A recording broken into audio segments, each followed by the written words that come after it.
part, or is rather, a part of CII. At that moment, we had various industrial stalwarts like Sanjay Reddy, the GVK group is reminding himself here, Jay Galla, etc. And that time, it was a group called Young Business Forum, if I'm not mistaken. And at that point of time, they decided that let's be more inclusive, get professionals on board, and reach out to any young Indian possible.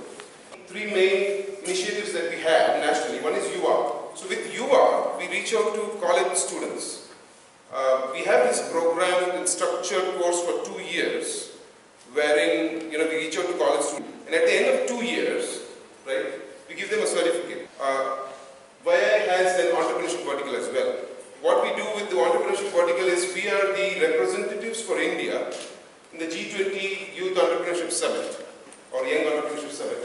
And recently we have been to Australia, a team of close to 25 people.